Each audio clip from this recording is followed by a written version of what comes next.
윤석열 검찰총장에 대한 징계위원회 두 번째 회의가 내일 오전에 열립니다. 징계위를 앞두고 윤석열 총장 측은 지난 10일에 열린 심의가 무효라고 주장하고 징계위원회는 아무런 문제가 없다고 반박하는 등 장외 공방이 이어지고 있습니다. 강희경 기자가 보도합니다. 법무부 검사징계위원회가 오는 15일 오전 10시 반 윤석열 검찰총장에 대한 2차 심의기일을 열고 증인 8명에 대한 신문을 진행합니다. 채택된 증인 8명의 입장은 4대4로 극명하게 엇갈리는 가운데 현재까지는 윤 총장 측에 유리한 증인들의 출석 가능성이 더 큽니다. 일단 징계위는 이번에 증인 신문을 마친 뒤 징계 의결까지 진행한다는 방침입니다. 그러나 절차가 제대로 진행될지는 미지수입니다.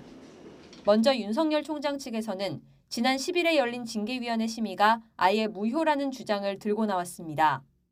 추미애 법무부 장관이 심의에서 빠져 예비위원을 추가로 지명했어야 하는데도 6명으로만 구성해 위법이라는 겁니다. 2차 기일에는 징계위원회를 7명으로 다시 구성해달라고 요청할 예정입니다. 반면 위원장 직무대리인 정한준 교수는 예비위원 지명은 의무가 아니고 의사정족수를 충족한 만큼 예비위원이 필요 없다고 반박하고 있습니다.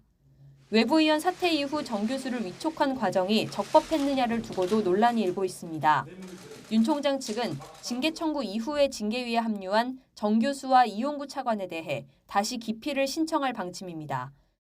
특히 정 교수가 지난 기일에 윤 총장이 지금이라도 정치를 하지 않겠다고 선언하라고 요구한 데 대해서도 정치적 예단을 드러낸 것이라며 문제 삼고 있습니다.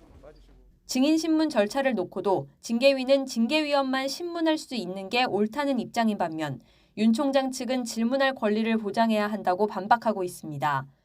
정 교수는 윤 총장 측으로부터 질문 사항을 받아 징계위가 직접 질문하는 방식으로 진행하겠다는 입장을 굽히지 않고 있어서 절차를 둘러싼 공방이 내내 이어질 전망입니다.